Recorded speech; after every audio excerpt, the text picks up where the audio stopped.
Hello, and welcome to Oldie but a Goodie, the show where we go back to 1994 and we look at some movies and we go, is this a good movie? Is this a bad movie? Is this movie just fine? Yep, and then we don't talk about it for an hour and a half as we go on side tangents and other random things. So this specialty episode is a no side tangent. There'll be zero, not a single. We're going to be focused. Tangent. We haven't been focused since the half-hour episode we did on 8 seconds. That sounds like a side tangent, Sandro. Whoops. No, that's no my side name. Tangent. Yes. See how I sneaked your name into that intro there. Good work. And then mentioned Zach. But because that's my name, and that's how I'm introducing myself. Oh! I will say this: we do spoil the entire movie. This film was pretty good. Yep. And if you haven't seen it, maybe watch it. Yeah. If you don't want to watch it, that's fine. Keep listening. You do you. It's whatever. We can't control Léon what you do. The Professional. It was just called Leon in Australia. Oh, that's weird. In America, they were like, that's not enough to release a film on. We're going to call it The Professional as well. Before we jump into it, this is a side tangent, but it relates to last week. No side tangents. I watched Interview with a Vampire. Side tangents. The other option we had for last week, and it was okay. Yeah, wait, so what was the plot again? Brad Pitt gets turned into a vampire and is like, this is my life. Tom Cruise, mean vampire. Kirsten Dunst, pretty good child vampire. Antonio Banderas, Spanish vampire? Okay, now I want to see this film. How was the plot? It was fine. It was like a video game plot. I think it would make a really cool 12-hour-long video game. That's a weird review. Because it takes place over like 40 years. Yep. Or even like longer. And I'm like, this could be a cool video game. It was character-based, and it was mainly Kirsten Dunst being like, you turned me into a vampire when I was 12, what are you doing? I can't age! That's very... Was it funny? Was it very funny? No. Oh. It was very serious. The funny parts were when Tom Cruise tried to speak through the fake teeth he had in. That was funny. It's classic 94 fake teeth action. This sounds like I might enjoy this. It was good. Like, I'd give it 3 stars. I'd say it was enjoyable. That means it's like a 4.5 from me at least. Yes. Out of my weird... Out of 5? Out of 7. Oh yeah, of course, you do 7s. No, I do 7s when it comes to movies that you've watched that I will then enjoy. Because I have to rate it above your rating, but rate it about the same. This feels like a side tangent. What? No! There's zero... No, Sandro. It's not a side tangent. This is very relevant to the movie that we're about to review. Hey, your other options for this week in November 94. You had Miracle on 34th Street, remake of the film from the 50s, I think. And apparently it's okay. Are you surprised? No. There was the Swan Princess. It's an animated film based on Swan Lake, and I have seen it because we've got a copy of it. Much like Lassie, it's probably from my grandma. Thanks, Gran. Appreciate it. And yeah, it's good. It's fine. There you go. And the other option was Star Trek Generations. It's when Picard and Kirk are like, hey, we've met, that's cool. But also it's an uneven Star Trek film, which means it's probably bad. Oh, snap. Star Trek 1. Yeah. Wrath of Khan, though. Excellent. Yeah. Search for Spock. It's fine. Yeah, it's alright. Kind of happens. Right. It even happens with the new ones, because technically Star Trek 2009 is an even entry into the series. It's like... Yeah. And then Into Darkness is uneven. It's like, Did you like Beyond? I feel like we saw Beyond together. What? Which was that one? Where it turned into Guardians of the Galaxy at the end with them playing... Oh, yes! Yes! The weird-ass ending. What a weird movie. Is that an even or an odd movie? That's an even one. That's an even People one. like it. I don't. Yeah. I thought it was okay. Yeah. It was a weird movie where they did weird plot things. They definitely made some character and plot choices. Yes. That were character and plot choices. Like the movie Twist, I feel like they could have set up better. What was the twist? Oh, yeah. Yeah. yeah, I remember now. Nah, but they called rock music like classical music. Wasn't that a great joke, Sandro? Now, do you think they did that because it is an homage to when they did that in the old TV show, or because Guardians of the Galaxy came out the year before? No. They just were like, that's a pretty good joke. Yeah, you're probably right. Because it's like, it would be old music back then. It just makes sense that they would call it classical music. Alright, so this movie that we're doing, it was released November... Zero side tangents. It was released November 18th, but it was released in France in September. So we're going by the American release date. Yep. It is written and directed by Luc Besson, who put this out a couple years later. He did The Fifth Element. Yep. Pretty solid sci-fi. I don't know. Yeah, it's really good. No. I'm joking. It's a really good film. Yes. I love that film. But it is the sort of film where when someone brings it up, you're like, no, I did enjoy that. No, that's the film I go, oh yeah, that was a good film. Okay. It's a weird alien sci-fi film. I love it. It's very weird. It's also a Christmas film. So is this movie we're doing. We'll get into that. The Fifth Element, Christmas film. Take that, fanboys. More than Die Hard? No. Okay. Less than Die Hard, but more than any other film. That's fair. Including the Santa Claus, because it came out in November and therefore isn't a Christmas film. Exactly.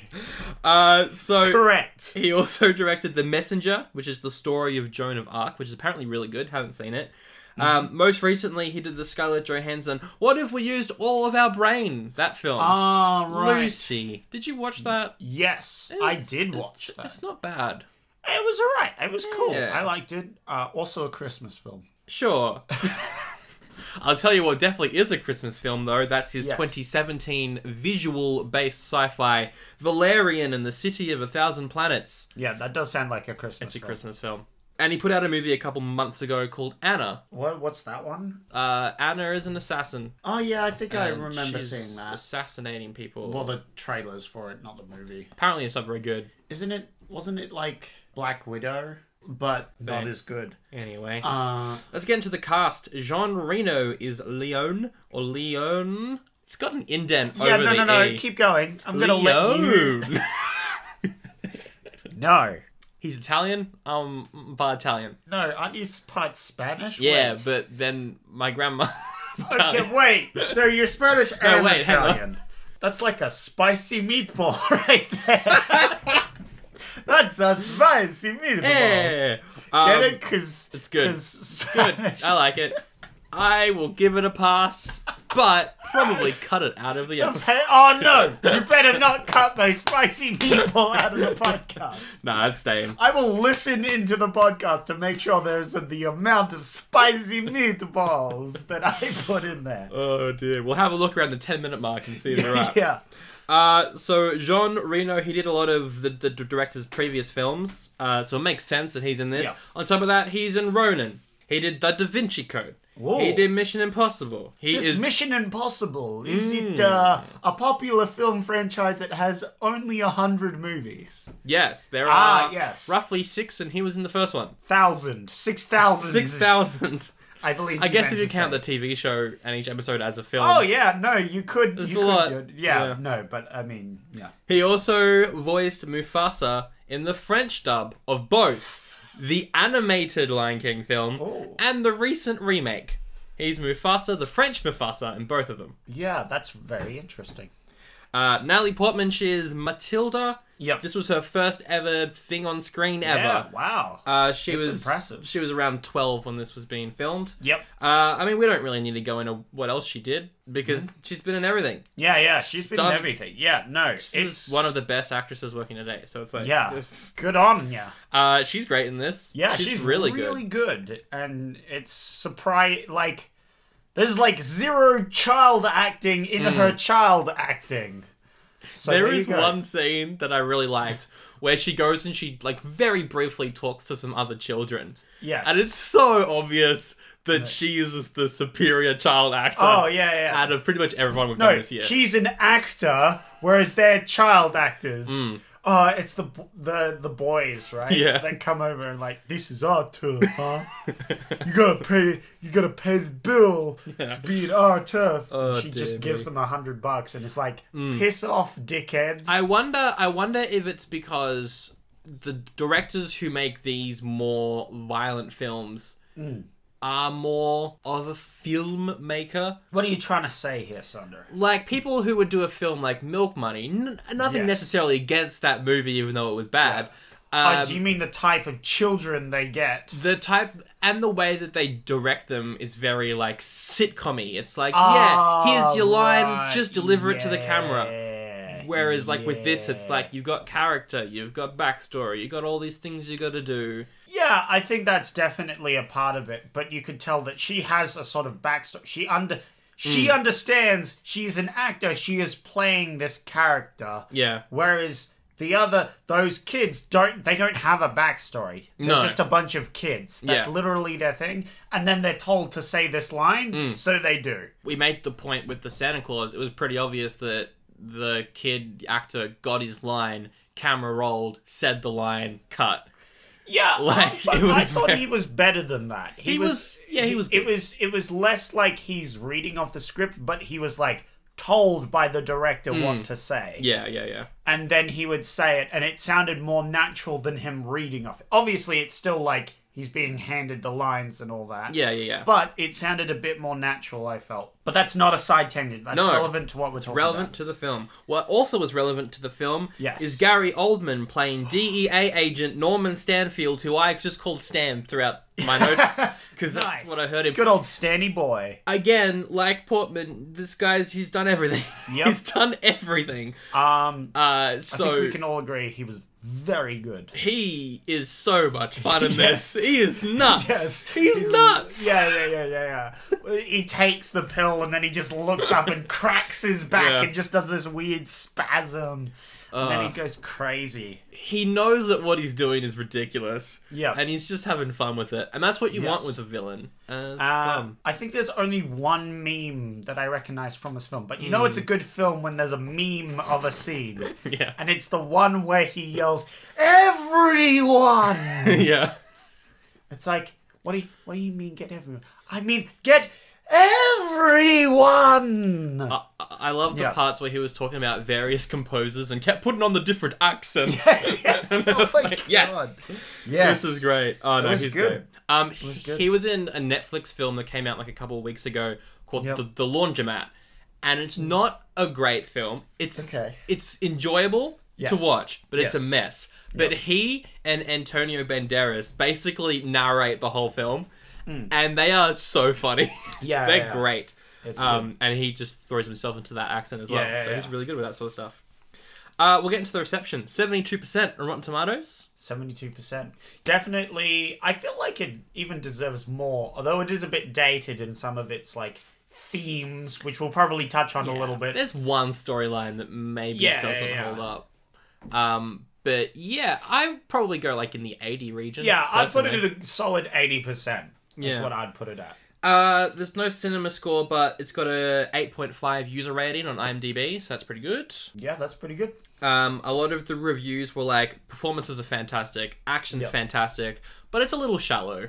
It doesn't really go that hard into the character stuff. As hard as they could have. Yeah, it could have. I would have liked a little more. Yeah. Just a little bit more. Like it's less like a character piece. It's more like, look at the great character chemistry. That they have. Really good chemistry. Yeah. So it cost them $16 million to make. I've got the worldwide number. 16 million. What do you think it made?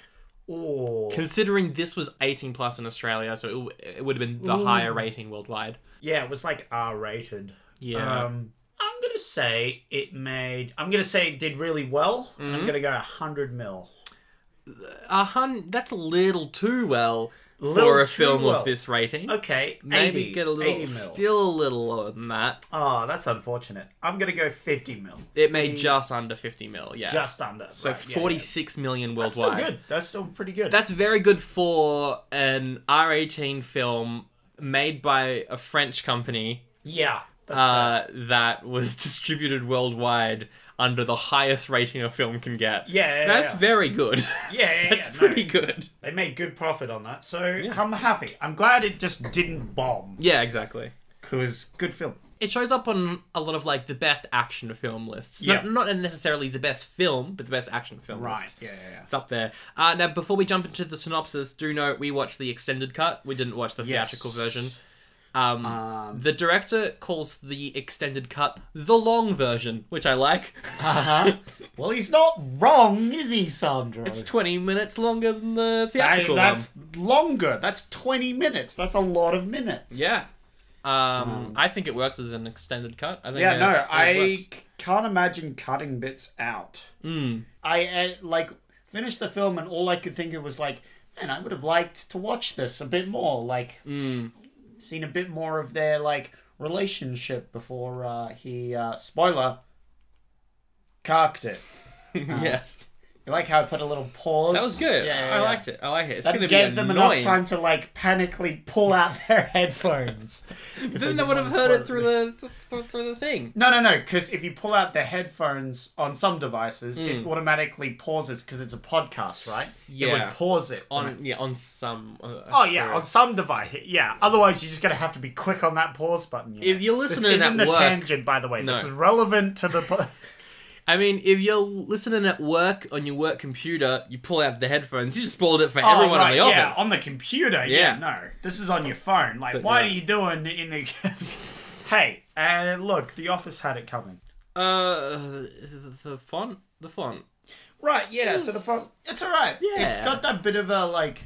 LucasArts sort of looking. It does, yeah. I don't know. Like, I don't know how else to describe that. You know, the little LucasArts thing at the start? It looks like that. That's the font. What do you think? Good font, bad font? Yeah, pretty good. It takes up a lot of the screen, and then there's also, like, the production company's name that came in the corner, which I like as well. Yeah. It's very, like, 80s. Yeah. What I liked, though, was the soundtrack. As soon as it opens, you see like the ocean kind of. Well, it's more of a lake. Then going up into Central Park, you've got this incredible like violin, song, string, and wood instruments going along. Music's really good. Oh, loved it. And it is a Christmas movie because there are Christmas bells exactly during the soundtrack. Thank you very much. Every film we've seen, but the Santa Claus, is a Christmas film. Okay, so we're going to... Was this as jolly as you would have liked? This film was very jolly, I tell you what. Very jolly. It's got Jolly Oldman in it. Yeah. What a jolly old fella. Boo. Natalie Jollyland. And... Okay, this joke got... That's dumb. I hate it. This joke got worse and worse. It was bad to begin with, and then for some reason you kept going with it. Even after there was a point where you could have moved on. That's what you gotta do, though. You gotta commit to the bit. Yeah, you're right. I can respect that. Just like how Tony... Check out this segue. Whoa! Just how, like, Tony commits to working in a restaurant called Supreme Macaroni. What do people want to eat? They want to eat the macaroni. Yeah. So we got to be very clear about that. The things with the scene with Tony is that there's just this old man in the corner. Yep. He's not doing anything. Oh, yeah. He's just there. I thought they were going to, have at least maybe a joke with him at some point. But they never explain this old man in the corner. And you know what?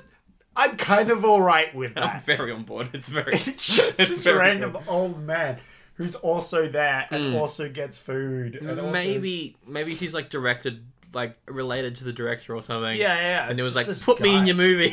And it's like, okay. Guy in this corner. It's great. Yeah. But yeah, like the guy's name is Tony. Leon goes there to get some jobs. And Tony's like, I've got a job for you.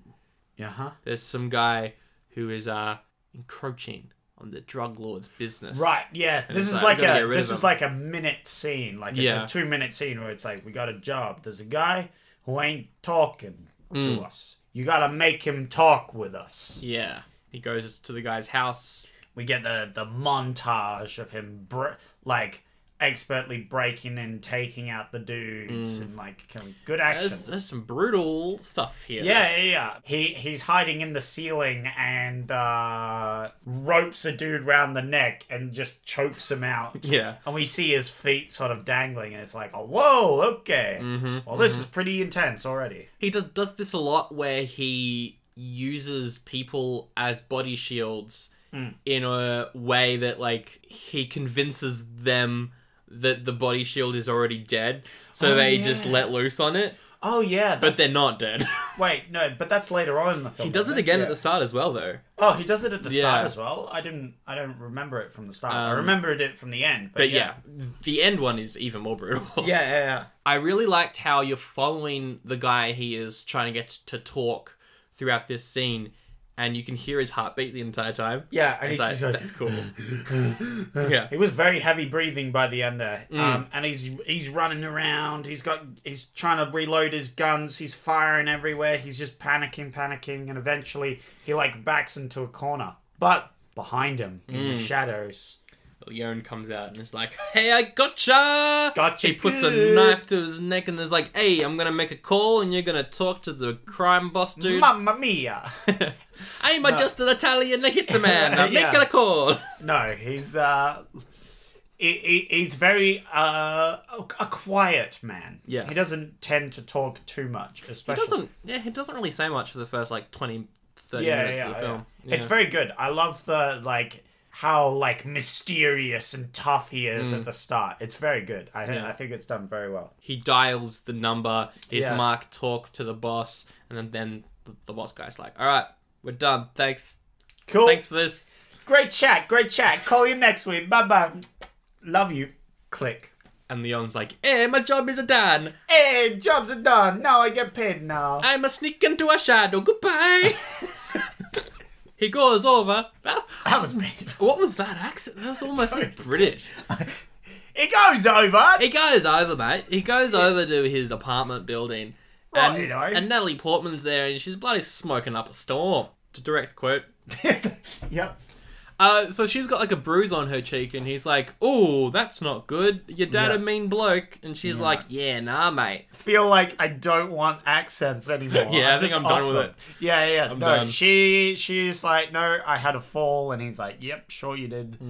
Because she's smoking a cigarette, but she's like, "Hey, don't tell my dad that I was smoking." And then he goes inside, and we see her dad being accosted by the local mobster dude. Yeah, so Gary Oldman is there and he's like, "Hey, this cocaine shipment that we just got is already cut. Who cut it? Did you do it?" Yeah. "I didn't do it. You must have done it." Yes. And he's like, "I didn't do it." But the thing is, Gary Oldman works for the DEA. Very corrupt dude. Yeah. He's a corrupt bloke. And it's never really pointed out that he works for the DEA until he doesn't work for them. I think he runs it pretty much. Probably, yeah. I like the line as well, where the second-in-hand guy is like, "Stop saying you don't know who cut it. If you keep lying, I'm gonna have to disturb him. And let me tell you, when he's into his music, he hates being disturbed." Yeah. It's a very who is this guy? Who is this? Because Gary Oldman's facing away, so you don't know it's Gary Oldman yet. Hey, man. Don't want to disturb him when he's doing his music, man. Yeah. You know? But they do disturb him. Yeah, they have to disturb him because he keeps saying he doesn't know. And then Gary Oldman, he comes over and he because he can sniff out a lie. So he starts sniffing. Oh, he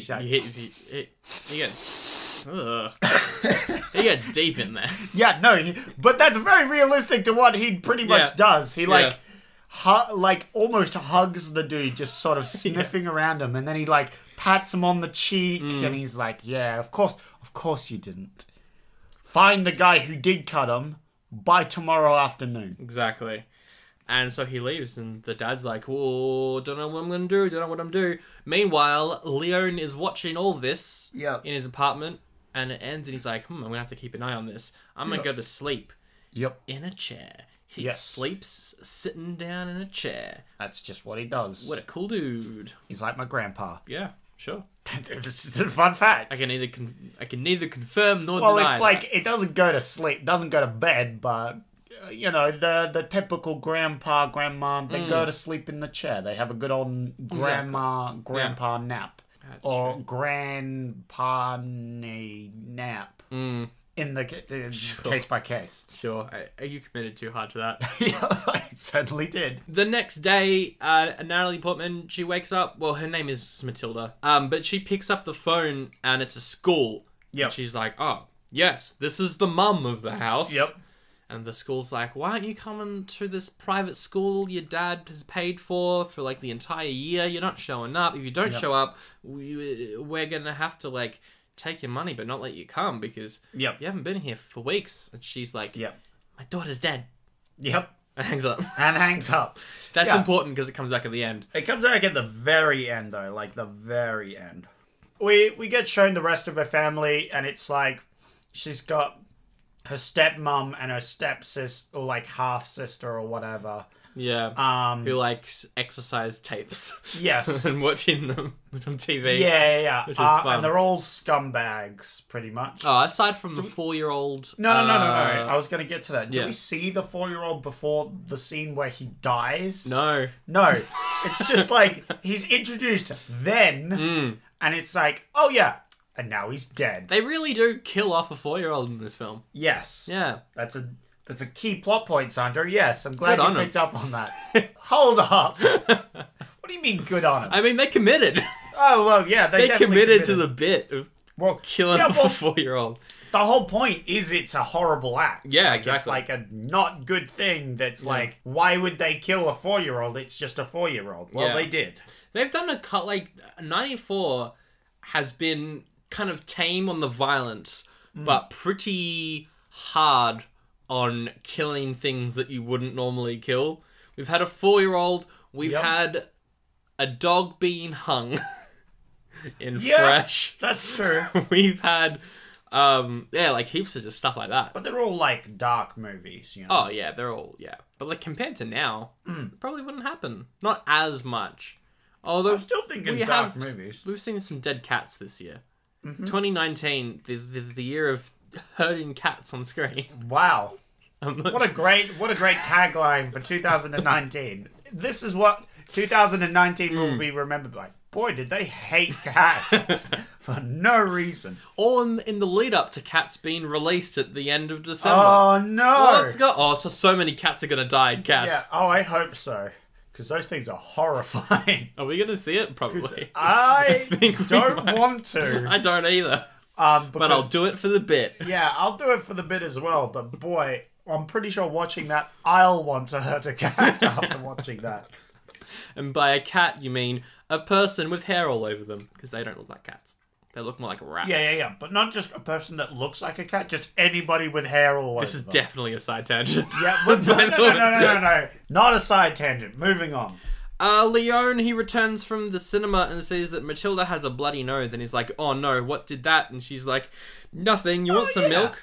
There's a lot of little bits like this where he likes to go to the cinema and watch these old films and stuff. A lot of like musicals, like singing in the rain, that sort of stuff. Yeah, which comes back. There's like, it always comes back to one scene. It's just this one scene that will happen later on where it's like, he can't guess all these famous people except when she does like singing in the rain, you know? And then he's like, oh, I actually do know that one. So yeah. And she offers to buy him some milk. And so she heads off to the shop and avoids all the stuff that's going to happen now. Yes, because it's an integral plot that he loves milk. Tell you what, Tim Allen would not be good at being a cleaner because, I mean, he's lactose intolerant. Yeah, He'd have to have soy milk. Can you imagine Leon's face when he has to buy not only cow milk but soy milk as well? He's going to lose it. Gonna be like, we don't have this in Italy. Oh, that was bad. I was like, where is he gonna go with this? What is he gonna end this bit with? Back to the accent. Yikes. That's always the punchline. That's my favorite sequel spin-off series to Back to the Future. But there is a good line here where Natalie Portman, because she has like a bloody nose before she goes off to buy this milk, she's like, his life always this hard, and he's like, yep. A man of few words. He says like, yes, it is. Yeah. Or something like that. It's very short. And that really just sets everything up that happens. Yeah. It's pretty brutal. Because Stan and his crew rock up. Stan, he takes this drug it's never really explained what it is. It's like a mix of everything. I like that it doesn't explain a lot of things. It doesn't you don't need to know what it is. You get the idea. I wrote down a long quote from Stan in this scene. Oh, yeah. Where he walks into the room. Oh, it's so good. It's so... everything's quiet. Yeah. And he's like, I like this these calm little moments before the storm. It reminds me of Beethoven. Can you hear it? It's like when you put your head to the grass. You can hear the crawling. You can hear the insects. Do you like Beethoven? I'm going to play you some. Yeah. Just blows the door open. Yeah. And like, he walks around the house killing the older daughter, the mum, and the whole time he's playing the shotgun like a mix between a piano and a guitar. Yes. Yeah, it just doesn't really commit to what instrument. He's playing a few of the instruments as he's going through. But I like how we don't hear Beethoven in this scene. No. That's what I really enjoyed about it. It's good. It's just like, yeah, he's hearing it, but we can't afford it, so just pretend. Yeah, would have it made it better if there was like a very light bit of Beethoven played in the background? I think it would have been less shocking.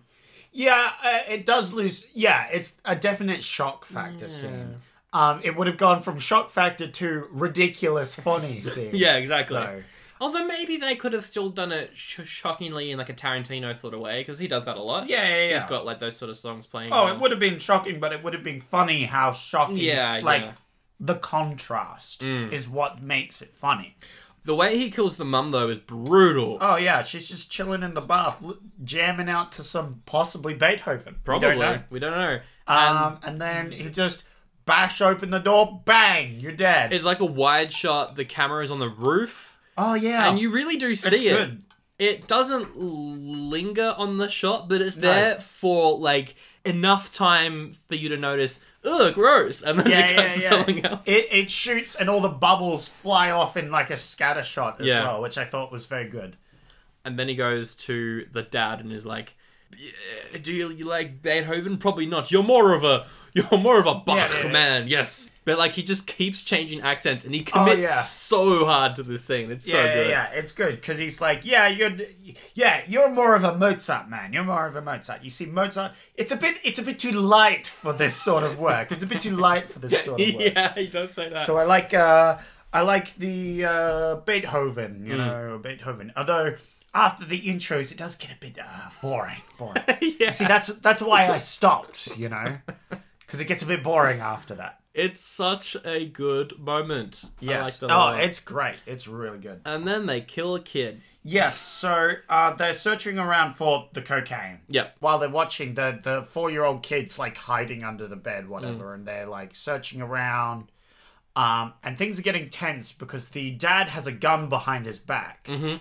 And there's this sort of slow tension that's building. This sort of silence is building. A bit like the silence before that we had. Yeah, and then everything... It's the eye of the storm. Yeah, definitely. Yeah. But then I think one of them stabs a mattress, which scares the 4-year-old who's hiding underneath it. Because it's so close to his head. Yeah. And so he just jumps out and starts running and screaming. And of course, that sets off one of the goons. He starts shooting it was the Dreads goon as well. The, like, What's his hippie... name? The hippie... Blood or something? I have no idea. But there's a hippie goon. Like, the goons have their own personalities or whatever that's never explained. But that one, for some reason, is just this super hippie goon. But then he shoots up the place, kills this 4-year-old. Everyone's firing. Mm-hmm. The dad starts firing. He clips Gary Oldman. And, of course, Gary Oldman pulls that gun, shoots him a bunch. It's like, hey. He shoots him a lot. Like, he kills him and then keeps going. Yeah. And one of his goons is like, Stan, what are you doing? He's dead. And Gary Oldman's like, yeah, but he ruined my suit. Yeah, which is good. It's good. Yeah. It's a very villain thing. It's like, hey, he's ruined my suit. I'm going to put a bit more lead in him, Yeah. They're still there. They're like cleaning up, trying to find the drugs. Yeah. And then Natalie Portman comes through and she like sees that there's these goons and her dead dad's in the doorway. Yeah. So she just keeps walking past and like rings on the doorbell of Leon, who's been watching all Yeah. of this as it's gone down, and he's like, oh, I don't know what to do here. And she's like, please, just open the door. It's a very good scene. It's really good. Where you see the hitman sort of turning his head to look at this girl, like, What's going on here? Yeah. But Leon, he opens up the door just in time. Yeah. So that they aren't super suspicious. Yeah. So yeah, from this point onward, it kind of breezes through until we get to the final confrontation. From this point, Yeah. because Leon, he's trying to calm Matilda down, and so he does that by saying, "I like pigs. There's a pig in my kitchen." Yeah, this is great. Oh, because she talks about them as dirty pigs, and he's like, hold up. Pigs aren't dirty. That's offensive to pigs. Pigs aren't dirty. Pigs are quite clean animals. They're quite intelligent animals. And she's like, no, they aren't. They smell. And he's like, no, they don't smell. No. I have one in the kitchen, and you didn't smell him. And she's like, what? I didn't see a pig in the kitchen. So he goes up to the kitchen, and he puts on an oven mitt that's got the face of a pig on it. He makes some oinking noises and then pokes the puppet head around the thing, and it's like, hello, I am a pig. Because up until this point, he's killed a couple people, and he's said very few words. Yes. And then we see him being a pig. Yeah, which is really funny. It's good. It's really good. She's like, I want to learn to be a hitman, just like you. And he's like, no. Go to sleep. I'm definitely not going to consider killing you while you sleep. Yes. Whoops, that is what happens. Yes. But he can't do it because he's no woman, no children. That's his rule. That's his rule. And they never let you forget it. They never let you forget it. Yeah. It's even almost silly that he would consider this, seeing as no women or children, and she's like both. Yeah. So it's like a big no-no. Although, all throughout the film, she keeps insisting that she's 18. Yes. And maybe he believes her. I think he believes it first, but there's a scene where it's like, yeah, she's definitely not, which is after her kill, but we'll get there. Well, yeah, but I think that he isn't around people enough to know that she isn't. Yeah. Because he does kind of just take things that people say and is like, that's true now. Yeah. Like we see with Tony. Like, Tony's like, pigs are great. And then Leon's like, oh, I love pigs now. Like, he just kind of takes things that various people tell him. But that's like another thing that like comes back. There's all these things that sort of come back. And it's not like he like instantly believed it. But he's like, I trust Tony. He's told me this. Okay, I'll believe that. And Tony's a very trustworthy dude. So why wouldn't he believe it? He is. I thought he wouldn't be, but he is. Why wouldn't he believe sort of thing? Yeah. And it doesn't really matter that she's 12 and says she's 18. So he doesn't confront anything. Yeah. Okay. It's like more that he just doesn't want to talk. Like he doesn't want to have this argument or whatever. That He doesn't argue almost ever during the film. No. Except during the very end. He kind of does come up a little bit because, again, she's like, I really want to become a hitman. I want to become a cleaner, as they say in this film. Oh, yeah, that's true. And to prove herself, she gets one of the handguns and just starts firing out the window. Yep. Smart move. Real smart idea. We don't ever know if they're blanks or not. Probably weren't. They probably were live rounds. I feel like it's like bad part of the neighborhood, you know, so occasionally shots will get fired off. But he's like, no, you shouldn't do that. And also never from windows. It's another one of his rules. Yes. Never from a window. Why was that again? Is it just one of his rules? It doesn't really say. Okay, fair enough. Probably because you will then get trapped in the room. If you're on a rooftop, you can escape. True. But if you're in a room... That's very true. Maybe. I don't know. They head off to a hotel, because of course the one that they were in at the moment just got raided by the DEA. There's bodies everywhere. Yes. So they head off to a new hotel, pretending that they are father and daughter. Yeah. He can't read. So when the doorman hands him some paperwork to fill out, Natalie Portman is like, oh, Daddy, can I please fill them out? You know how I love to check into hotels. We're great save, Natalie Portman. You did it. That was funny. So that's a plot point where he can't read, which comes back where he can sort of read. Yeah. Natalie Portman teaches him to read a little bit, so that's good. I like that. I was kind of hoping it would come around with the whole Tony thing. Like, he would read the contract because Tony's taking care of his money. Yeah. And so I was kind of thinking maybe But he would I like read the fact that Tony is just a nice honest guy. dude. I like that as well. I Like, really did. yeah, I wasn't yeah. expecting it though. I was expecting him to turn out to be not a nice bloke. I like it way better that he's just look, he's a mobster guy. He does this shady business, but he's a decent bloke. Good old Tony. He doesn't let you down. Yeah. Tony, he keeps the money for you, but he's better than a bank. Exactly. He's better than he's better than a bank. Banks are gonna try and rip you off. Oh, yeah. Tony, no. Tony, he it's never good rip bloke. you off. Tony, he's a good bloke. He keep your money for you. Yeah. I also really like the scene where he starts to train Natalie Portman with a sniper rifle. Yeah. So the way it works is you learn weapons that keep you the furthest away first. Yeah. And the closer you get to your victim for killing them, is the more advanced weaponry. And so the last one you learn is the knife. That's the last weapon you learn. Which is good. So yeah, he starts out with a sniper rifle. Yep. And they spot this obviously quite wealthy, influential man. Yeah. He gets out of It's a like limo. Almost a president sort of thing, but it's not a president. It's just a guy, some famous dude. It's never expressed what he is, but he has all these bodyguards around him, which is rather funny. He goes jogging, and Leon is like, "Yeah, you gotta anticipate his movement. You gotta follow him for a while, and then when you're ready, you take the shot. You gotta pretend like you're next to him jogging, predict his movements, and then aim and shoot. Yeah. And then she shoots him, and we're like, "What?" But it's just a paintball. I like the line after that, where she says, "Well, can we use real bullets now? Just to make sure you know that definitely wasn't a real bullet." Right, yeah. Because you weren't sure at first, but Yeah. then it's like, yeah, it definitely wasn't a real one. It was like a paintball, which was good. It's kind of funny, though, after they make the shot, all the bodyguards are like, get down! Yeah. They all like pile on him, like stacks on. Yeah. It's really funny. We get like a montage, they're bonding, they're having fun. Yeah. And then she's like, I'm in love with you, and he chokes on milk. Yes. He does it a few times, where, like, when she wants to be a hitman, he's like, Yeah. and He does, it's fun. when she says she's in love with him. And this storyline, at first I was like, it makes sense, because like she's more comfortable around him than she was with her dad. You know, her dad was quite abusive. But as it gets further on, you're like, this feels like there's something else going on with the director and writer. Like maybe I don't know. It's not great, and I feel like it definitely could have been handled better. I like the concept though. It's just like she falls in love with him, and he's like, "No, You're 12. You're 12." But like he's never like that. He's like, no, because when I was in Italy, I was in love with a woman, and her dad killed her because of it, and I killed him and came to America.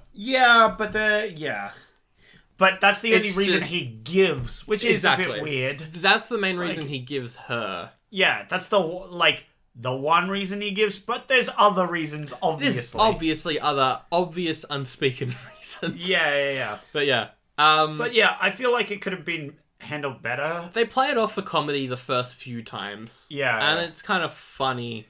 That is the storyline that most people critique this film with now. Like, that's the main criticism. Which is fair. It makes sense. I didn't mind it as much, because could have been a lot worse, I feel. Oh, yeah. It's not super important, but she goes over to her old apartment and gets some money hidden in the floorboards as well. Yeah, well, it's like she tries to hire him with the money, which she couldn't do without the money. To go kill Stan. To go get revenge for her and stuff like that.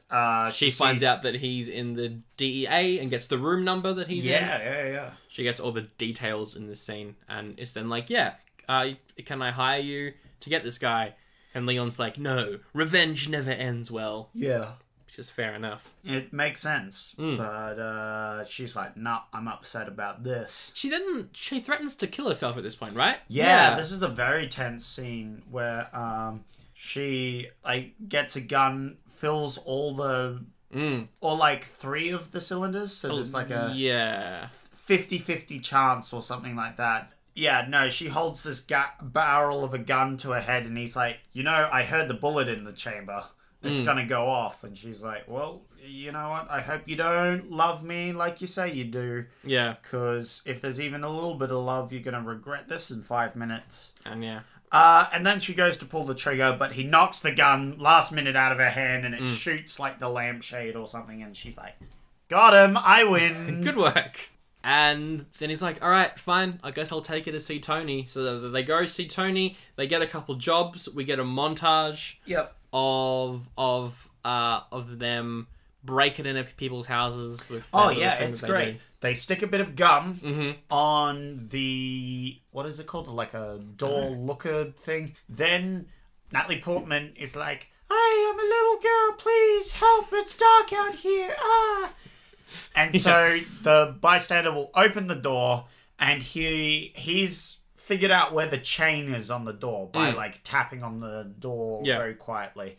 And then he uses like a bit of cutting to cut the chain immediately, and then burst inside with a gun. The first mark, he lets her shoot him with the fake paintball bullets. Yes. And it's like, okay, one, you got to immobilize him, then you take him out. So she does that. And like he's teaching him the whole time. Yeah. And the mark is like, what the frick is going on? What are you doing? What are you talking about? Yeah, why am I here? What the frick is that? Well, he is being shot with paintballs and not like guns, so he's very confused. He's just like, what is going on, man? What is going? What the hell? And then she like goes to pack up, and he's like, cool, bang bang, kills the dude. That was good. Yeah, that was very good. And then she goes and like burns all the drugs. She like covers them in like some alcohol or something and burns the drugs. There's a good quote here as well where she's like, we said no women or kids. Who do you think this is going to kill? Monkeys and donkeys? Yeah. Which is good. It makes sense. Yeah, you know, these ruin people's lives, so she's burning it up, and he's like, cool. He's on board with it. And they get out of there. Then there's a montage of them just doing it over and over again until one point where it goes slightly wrong and they have to throw a grenade into the apartment. Yes.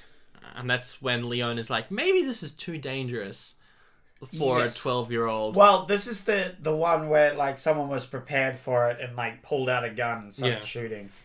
He goes back to Tony. He's like, Yep. All done. But I gotta talk to you about something. Yes. A little something. Yeah, you know, Tony, this job's dangerous. This isn't your granddaddy's job. This job is something you gotta be on your toes.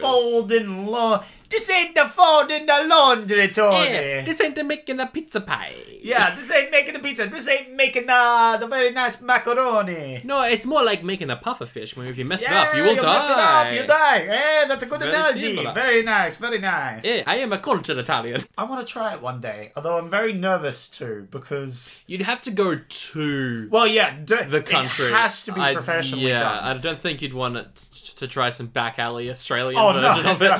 What? No.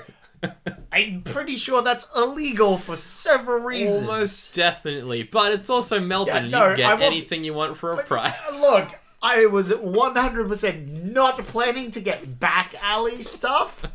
You've just thrown that in you? No, duh. Ugh. You gotta get that professionally made. What if, though, you're in death row? Yeah. If they're like, what do you want for your last meal? Boom. Like a pufferfish. Yeah, get me... You die before the electric shock. Got him. Dab. Well, that's only if it's prepared wrong, remember? That's right. So you just... You're in prison. They're gonna prepare it wrong. Yeah, you're right.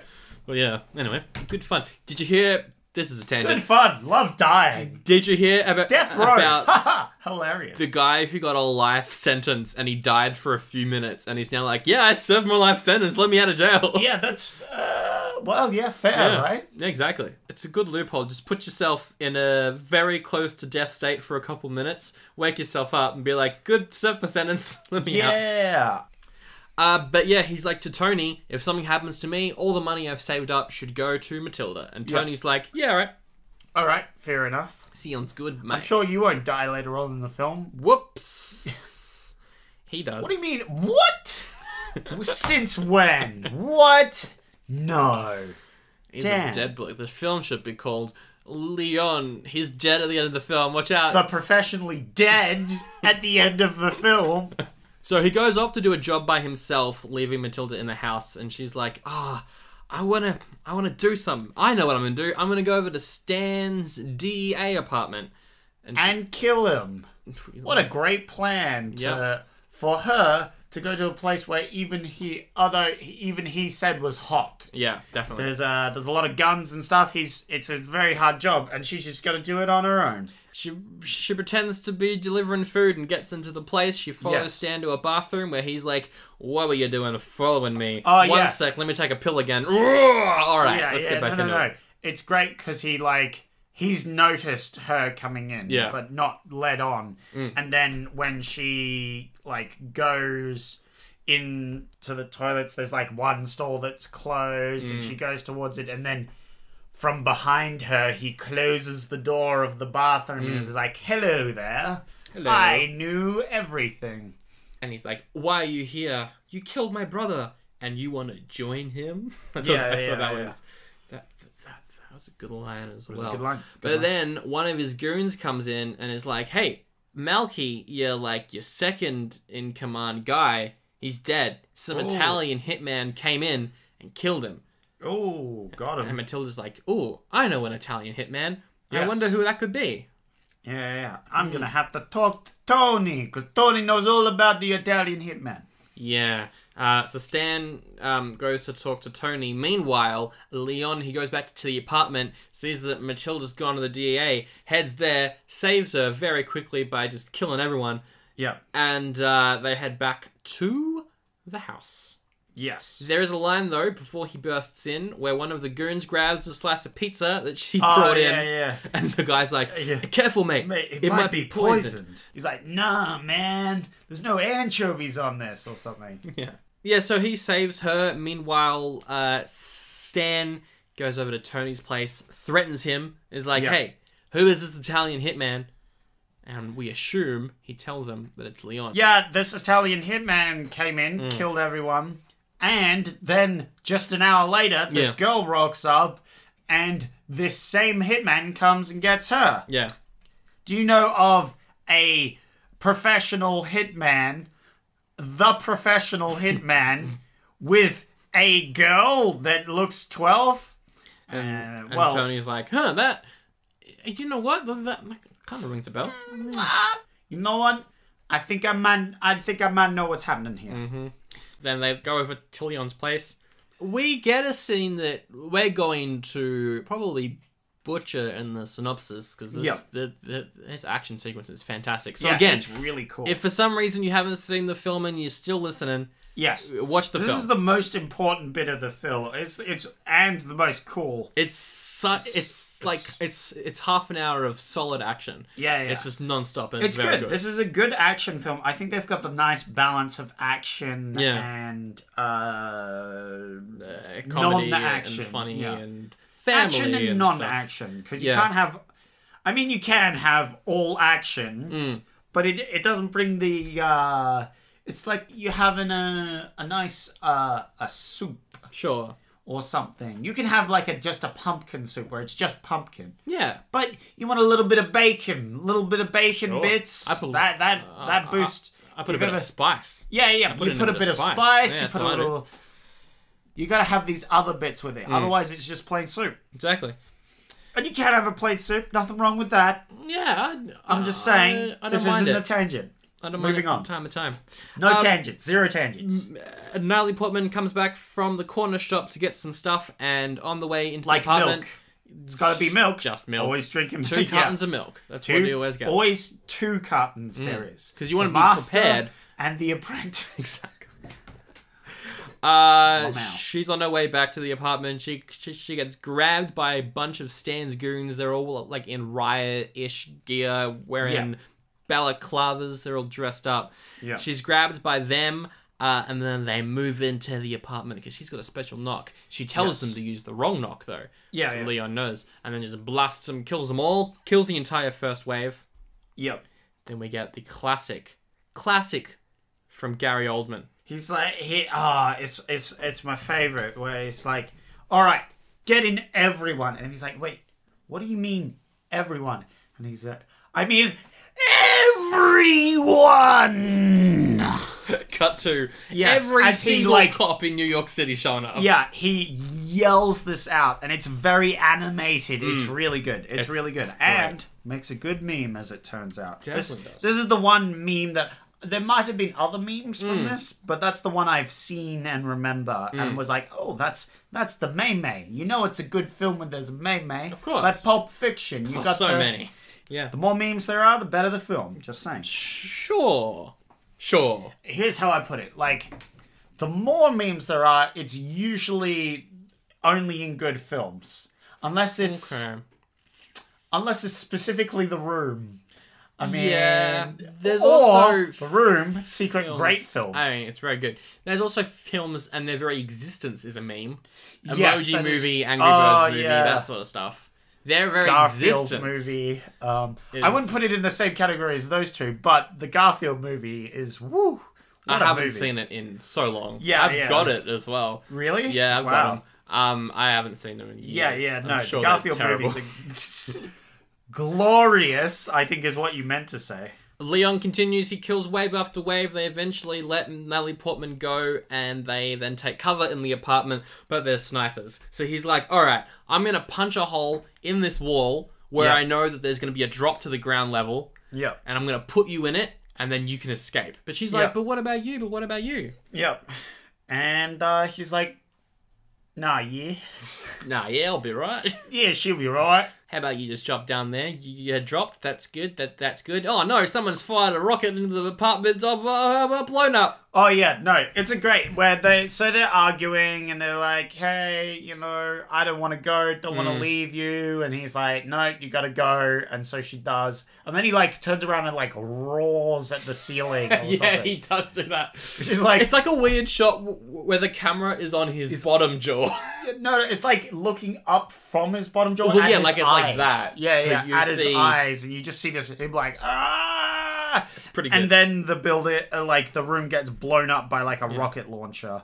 And Stan's like, and Gary Oldman's like, I told you to take him out, not take out the whole building. Yeah, but boom. Nice. But he's still not down because he dresses up as one of the cops. Yes. And they, thinking that he's the only one who survived, they take him to a safe place to get like medical treatment. Yes. Very smart move. Yeah. Because he's got this, like, one of the gas masks that they were wearing. But he has to take it off at one point. Just the moment where Stan's walking by and Stan's like, hey, that guy looks vaguely Italian. I wonder if that is the Italian hitman. Because then we see Leon, like, his escape, he, like, follows this team of people, but then sort of drags behind and then takes a backside, like, stairs or whatever, and he sees freedom. He's, like, walking out to freedom, but we see behind him Gary Oldman with a gun, and then we see this sort of scene where we see what he sees, which is, like, a doorway to freedom, pretty much. There's light and everything.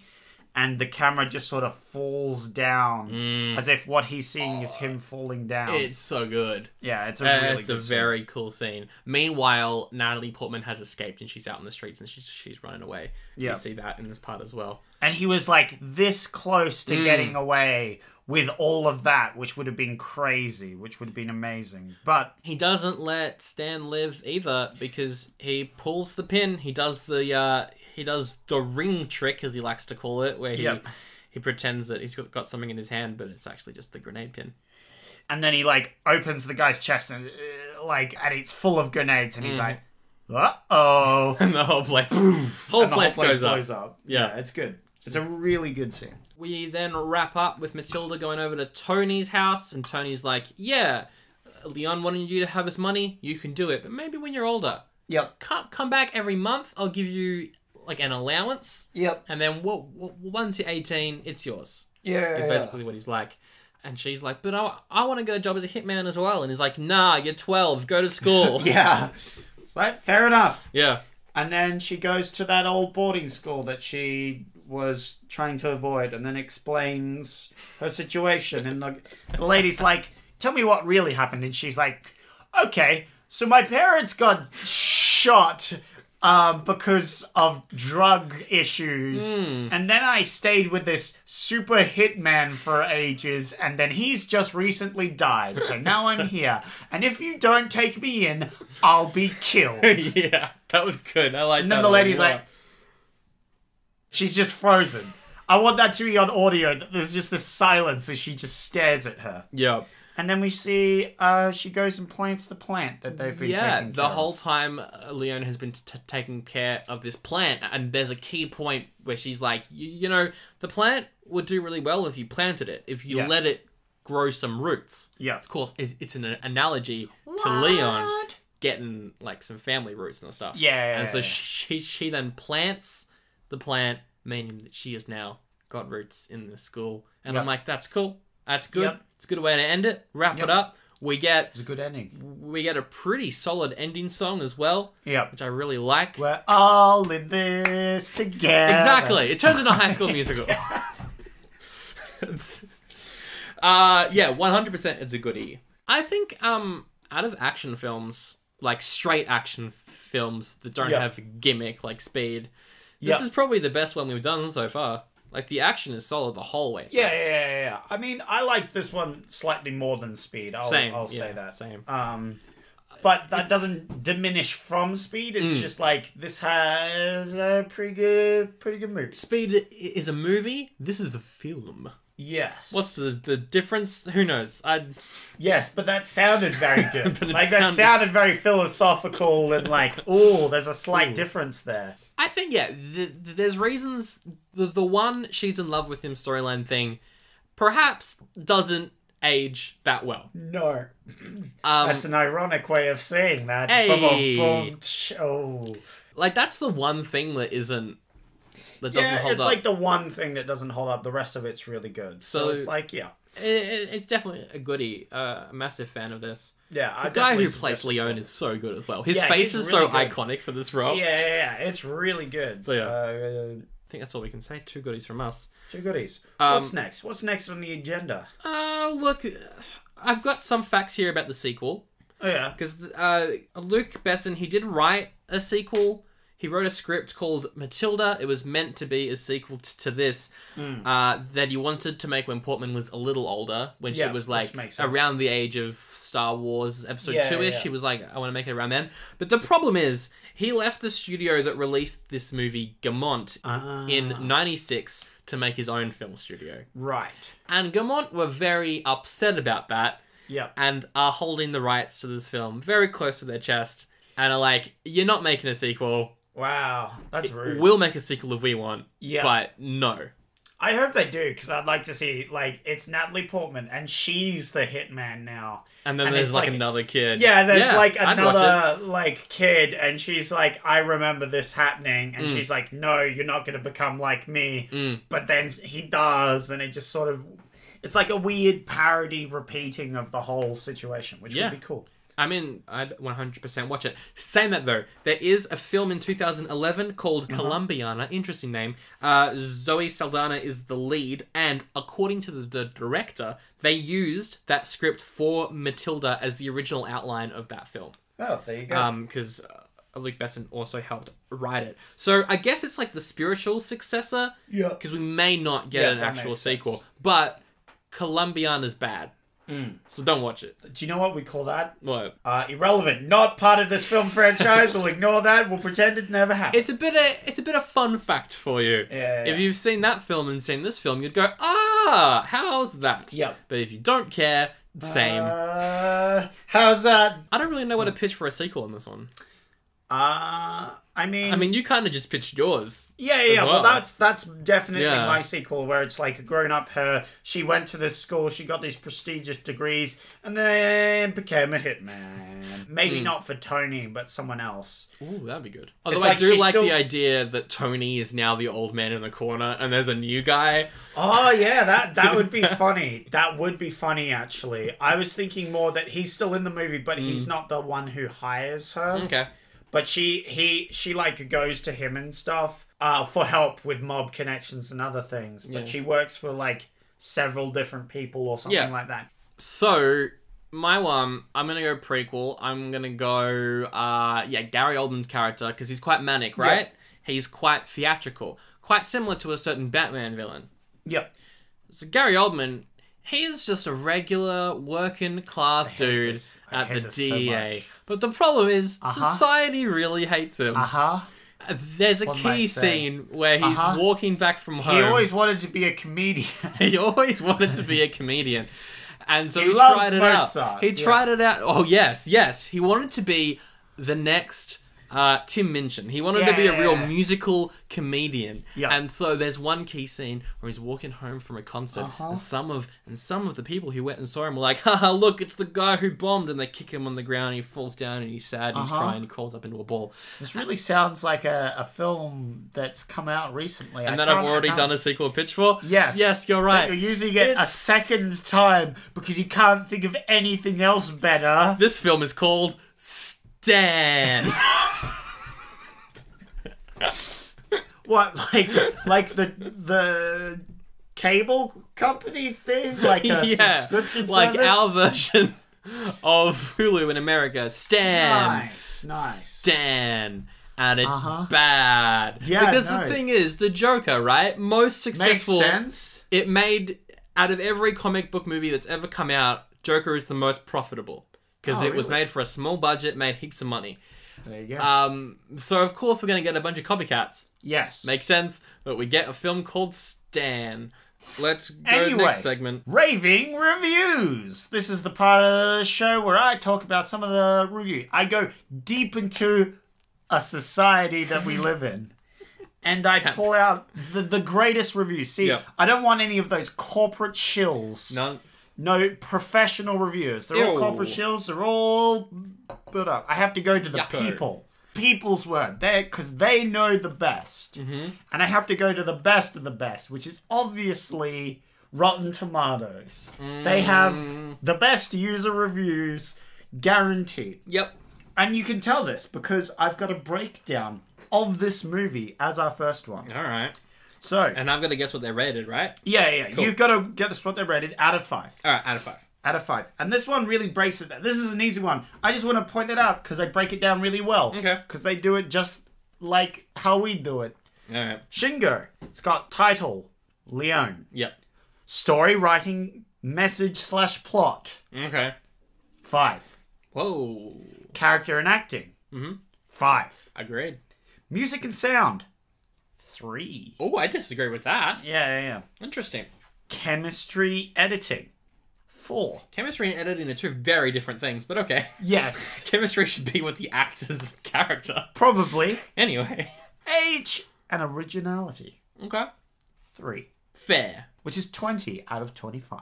20 out of 25? What do you think he rated 20 this? out of 25 is 4. It's 4 stars. He rated it 4 stars. So, good on you, Shingo. I think you broke that down pretty well. Oh, yeah. I disagree on the music and stuff. Same. But I think he broke that down really well. I think it should be a 21 out of 25. That's what I would rate it. Nice.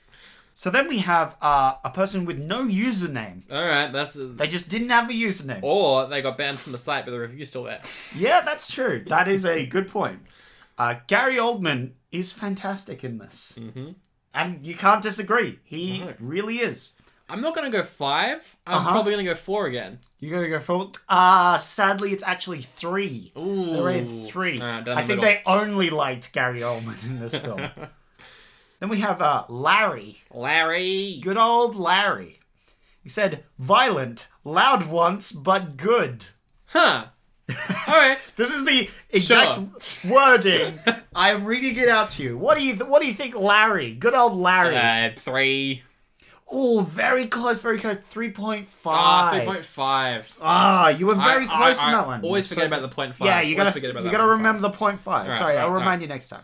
And finally, the last one, the peak, is by Garrett. Gary Oldman is batshit crazy. You're not wrong. Yeah, the final review. Can't disagree with them. What did he rate it? There's nothing to go off. Yeah. Gary Oldman is batshit crazy. I'm going to go 2.5 for that one, even though it's almost definitely not.